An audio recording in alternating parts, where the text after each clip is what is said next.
স্বাধীন বাংলাদেশের ইতিহাসে ভারতের সাথে বাংলাদেশের একবারই যুদ্ধ সংগঠিত হয়েছিল। সেই যুদ্ধটি হচ্ছে বড়াইবাড়ি যুদ্ধ। এই যুদ্ধে ভারতীয় সীমান্ত রক্ষী বাহিনী বিএসএফ বাংলাদেশি সেনাদের কাছে শোচনীয়ভাবে পরাজয় বরণ করে। বড়াইবাড়ি যুদ্ধে ভারতের 178 জন সৈন্য নিহত হলেও বিপরীতে বাংলাদেশের বিডিআরের মাত্র 3 জন সৈন্য নিহত হয়েছেন। বড়াইবাড়ি সীমান্ত সংঘর্ষকে কেন্দ্র করে ভারতের সাথে বাংলাদেশের সর্বমোট 3টি সীমান্তে যুদ্ধ সংগঠিত হয়। এর মধ্যে 2001 সালের 15 এপ্রিল সিলেটের পদুয়া সীমান্তে, 18 এপ্রিল কুড়িগ্রামের রৌমারী সীমান্তে এবং 19 এপ্রিল পুনরায় পদুয়া সীমান্তের কাছে ভারতীয় সৈন্যদের সাথে বাংলাদেশের বিডিআরের যুদ্ধ হয়। এই 3টি যুদ্ধে ভারতীয় সৈন্যরা বাংলাদেশি বিডিআরদের সৈন্যদের কাছে শোচনীয়ভাবে পরাজয় বরণ করেন। কিন্তু প্রশ্ন হলো, কেন ভারতের সঙ্গে বাংলাদেশের এই রক্তক্ষয়ী যুদ্ধ সংগঠিত হলো? ঠিক কী কারণে ভারতীয় বাহিনী বাংলাদেশের বড়াইবাড়ি গ্রাম দখল করতে আক্রমণ চালায়? ভারতের সাথে বাংলাদেশের বড়াইবাড়ি যুদ্ধ সংগঠিত হওয়ার লম্বা একটা পটভূমি রয়েছে। 1971 সালে বাংলাদেশ স্বাধীন হওয়ার পর থেকেই ভারতীয় সীমান্তরক্ষী বাহিনী বিএসএফ বাংলাদেশ সিলেটের পাদুয়া সীমান্ত এলাকায় নানা ধরনের অবৈধ কর্মকাণ্ড চালিয়ে আসছিল। এক পর্যায়ে ভারতীয় বিএসএফ সৈন্যরা রাতের আধারে বাংলাদেশের পাদুয়া সীমান্ত দখল করে নেয় এবং সেখানে একটি অস্থায়ী সেনা ঘাঁটি নির্মাণ করে। বাংলাদেশের মাটিতে ভারতীয় সেনা ঘাঁটি স্থাপনের খবরটি গ্রামবাসীরা বিডিআরের কাছে পৌঁছে দিলে বিডিআরের সৈন্যরা ভারতের বিরুদ্ধে তেলে বেগুনে জ্বলে ওঠে। বাংলাদেশের বিডিআর সৈন্যরা যে কোনো মূল্যে বাংলাদেশের পাদুয়া সীমান্ত এলাকা ভারতের দখলমুক্ত করতে দৃঢ় সংকল্প করেন। বাংলাদেশের সার্বভৌম এলাকার ওপরে ভারতীয় বিএসএফ এর এইরকম আচরণের প্রেক্ষিতে বিডিআর জওয়ানরা ভারতের ওপর ক্ষুব্ধ হয়ে ওঠে। বিডিআর সৈন্যরা পাদুয়া গ্রামটি ভারতের দখলমুক্ত করতে বিএসএফ এর ঘাঁটিতে অভিযান পরিচালনার সিদ্ধান্ত গ্রহণ করে। এপ্রিলের 15 তারিখ গভীর রাতে বিডিআরের তৎকালীন মহাপরিচালক মেজর জেনারেল ফজলুর রহমানের নির্দেশে 400 জন বিডিআর সৈন্য পদুয়ার অভিযানে অংশগ্রহণ করে এবং বিডিআরের সৈন্যরা পাদুয়ার ভারতীয় বিএসএফ ক্যাম্প ঘেরাও করে ফেলে। সে সময় পাদুয়া ক্যাম্পে ভারতীয় বিএসএফ এর প্রায় 70 জনের মতো সৈন্য ছিল, কিন্তু বাংলাদেশের বিডিআর সৈন্যদের মাত্র 6টা গুলি ফায়ার করার পরপরই বিএসএফ এর 70 জন সৈন্য বিডিআরের কাছে নিঃশর্ত আত্মসমর্পণ করেন এবং বিডিআর পদুয়া ক্যাম্পের পূর্ণ নিয়ন্ত্রণ নিয়ে নেয়। পাদুয়া যুদ্ধে বাংলাদেশের বিডিআরের কাছে পরাজিত হওয়ার পর বিডিআরের ওপর প্রতিশোধ নিতে মরিয়া হয়ে ওঠে বিএসএফ। এই ঘটনার 2 দিন পর পাদুয়া থেকে 800 কিলোমিটার দূরে বাংলাদেশের বড়াইবাড়ি সীমান্ত দিয়ে ঢুকে বিডিআরের ঘাঁটিতে ভারী অস্ত্রসহ হামলা চালায় বিএসএফ। এজন্য তারা আসামের গুয়াহাটি থেকে কয়েকশো বিএসএফ আর বিভিন্ন অস্ত্রশস্ত্র আনা হয় বাংলাদেশের বড়াইবাড়িতে আক্রমণ করার জন্য। 18 এপ্রিল ভোররাত 3টায় বড়াইবাড়ি গ্রামের সাইফুল ইসলাম নামের একজন কৃষক ধান খেতে সেচ দিতে গিয়ে দেখতে পান শত শত ভারতীয় বিএসএফ সৈন্য সাজোয়া গান, মেশিন গান আরও বিভিন্ন অস্ত্রশস্ত্র ও বিপুল পরিমাণ সৈন্য নিয়ে কাঁটাতারের বেড়া পেরিয়ে বাংলাদেশের অভ্যন্তরে ঢুকে পড়েছে। এসব ভারতীয় সেনা দলের প্রধান উদ্দেশ্য ভোরের আলো ফোটার আগেই বিডিআরের বড়াইবাড়ি ক্যাম্প দখল করে নেওয়া। তখন ভারতীয় বিএসএফ এর একজন সদস্য সাইফুল ইসলামের কাছে হিন্দি ভাষায় জানতে চান বিডিআর ক্যাম্প কোথায়। হিন্দি ভাষায় কথা বলার কারণে সাইফুল ইসলাম সহজেই বুঝতে পারেন এরা ভারতের বিএসএফ এর সদস্য। তখন সাইফুল ইসলাম বুদ্ধি করে বিএসএফ কে বিভ্রান্ত করার উদ্দেশ্যে বিডিআর ক্যাম্পের মতো একটি পরিত্যক্ত বাড়ি দেখান, আর বিএসএফ সেটাকে ক্যাম্প ভেবে এগোতে থাকে। এই সুযোগে সাইফুল ইসলাম বড়াইবাড়ি ক্যাম্পের বিডিআর সদস্যদের এই ঘটনা জানান। তখন বিডিআর সদস্যরা স্থানীয় গ্রামবাসীদের নিরাপদ স্থানে নিয়ে যান এবং ভারতীয় বিএসএফ সৈন্যদের মোকাবেলা করার জন্য প্রস্তুতি নিতে শুরু করেন। সাইফুল ইসলাম যখন বিডিআর ক্যাম্পে যান তখন সেই ক্যাম্পে মাত্র 8 জন বিডিআর সদস্য ছিল।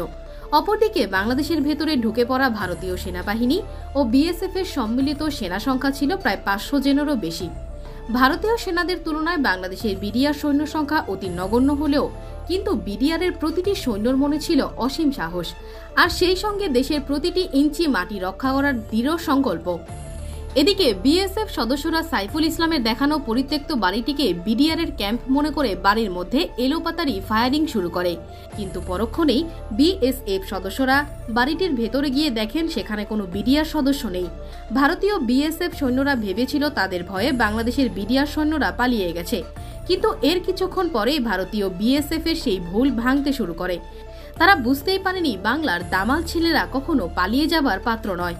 বিডিআর সৈন্যদের চারদিক থেকে এলোপাতাড়ি গুলি শুরু করলে দিশেহারা হয়ে পড়ে ভারতীয় বিএসএফ সদস্যরা।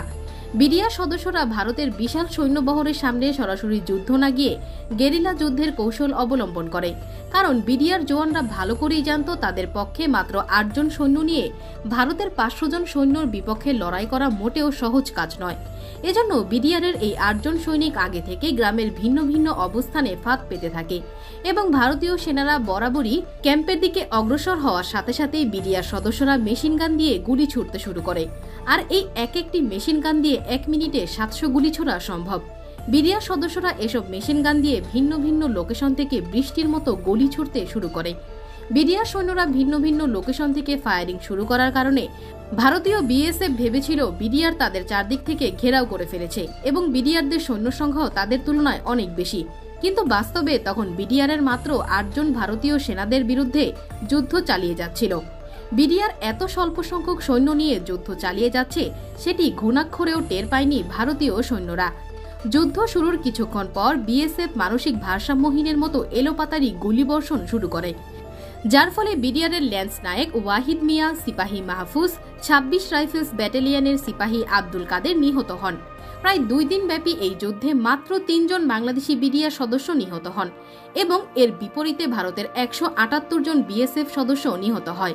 এরপর গ্রামবাসীদের কাছ থেকে খবর পেয়ে পার্শ্ববর্তী হিজলামারি ক্যাম্প থেকে আরও ৬ জন বিডিআর সদস্য বড়াইবাড়ি ঘাটির বিডিআর সদস্যদের সাথে মিলে ভারতীয় বিএসএফ এর বিরুদ্ধে যুদ্ধ করে। তারপর বিডিআর এর আক্রমণকে আরও শক্তিশালী করার জন্য হানাদার বিএসএফকে বাংলাদেশের ভূমি থেকে বিতাড়িত করার জন্য বিডিআর এর সদর দপ্তরের নির্দেশনায় রংপুর, জামালপুর, ময়মনসিংহ ও কুড়িগ্রাম থেকে অতিরিক্ত বিডিআর সদস্য বড়াইবাড়িতে পৌঁছালে ভারতীয় বিএসএফ পিছু হটতে বাধ্য হয় আর আত্মসমর্পণ করতে বাধ্য হয়। কাপুরুষ বিএসএফ সদস্যরা বিডিআর সৈন্যদের প্রবল প্রতাপের সামনে টিকতে না পেরে পালিয়ে যাওয়ার সময় বাংলাদেশি নিরীহ গ্রামবাসীর ৮৬টি বাড়ি জ্বালিয়ে দিয়েছিল, কিন্তু বাড়িগুলোর ভেতর মানুষ বিডিআর সদস্যদের তত্ত্বাবধানে আগে নিরাপদ স্থানে চলে যাওয়ায় তাদের কোনো ক্ষতি হয়নি। যুদ্ধের ২ দিন পরে বাংলাদেশের ধানক্ষেতের ভেতরে পড়ে থাকা ১৬ জন বিএসএফ সৈন্যর মরদেহ ভারতের কাছে হস্তান্তর করা হয়। বাকি ১৫৮ জন সৈন্যর লাশ যুদ্ধকালীন সময়ে বিএসএফ তাদের দেশের অভ্যন্তরে নিয়ে যায়। ভারতের অভ্যন্তরীণ চাপে পড়ার আশঙ্কায় বিএসএফ বাংলাদেশের পড়ে থাকা ১৬ জন নিহত হওয়ার কথা স্বীকার করলেও বাকি ১৭৮ জন সৈন্য নিহত হওয়ার খবর প্রকাশই করেননি। প্রত্যক্ষদর্শীরা জানায় বিএসএফ তাদের অনেক সৈন্যর লাশ ভারতের ভেতরে টেনে নিয়ে যায়। পরবর্তীতে বাংলাদেশ সরকার বড়াইবাড়ি যুদ্ধের স্মৃতিকে স্মরণীয় করে রাখার জন্য সেই পরিত্যক্ত বাড়িটির ওপর বিএসএফ এর গুলির চিহ্ন সংরক্ষণ করে।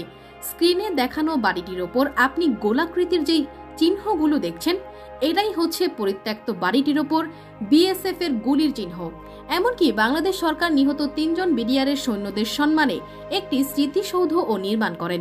কুড়িগ্রামের বড়াইবাড়ির মানুষ আজও নিহত এসব বিডিআর সৈন্যকে শ্রদ্ধা ভরে স্মরণ করে। সরকারি হিসেবে যুদ্ধের কারণে সে সময় প্রায় ২ কোটি টাকার সম্পদ ক্ষতিগ্রস্ত হয়। পরবর্তীতে দিল্লি এবং ঢাকার মধ্যস্থতায় বিষয়টি মীমাংসিত হয় এবং যুদ্ধ সমাপ্তি লাভ করে। রৌমারীর ঘটনার পর মেজর জেনারেল ফজলুর রহমানকে বিডিআরের প্রধানের পদ থেকে সরিয়ে সেনাবাহিনীতে ফেরত আনা হয়, কিন্তু ২০০১ সালে বিএনপি সরকার ক্ষমতায় আসার পর মেজর জেনারেল ফজলুর রহমানকে সেনাবাহিনী থেকে বাধ্যতামূলক অবসর দেওয়া হয়। দেশপ্রেমিক এই সেনাকে অবসরে পাঠানোর পেছনে ভারতের হাত ছিল বলেও ধারণা করা হয়। তো বন্ধুরা, আপনার কি মনে হয়, জেনারেল ফজলুর রহমান ইন্ডিয়ার মদদেই জোর করে অবসরে পাঠানো হয়েছিল? আপনার মূল্যবান মতামত জানান আমাদের কমেন্ট বক্সে। দেখা হবে পরবর্তী কোনো ভিডিওতে। সেই পর্যন্ত ভালো থাকুন, সুস্থ থাকুন। আল্লাহ হাফেজ।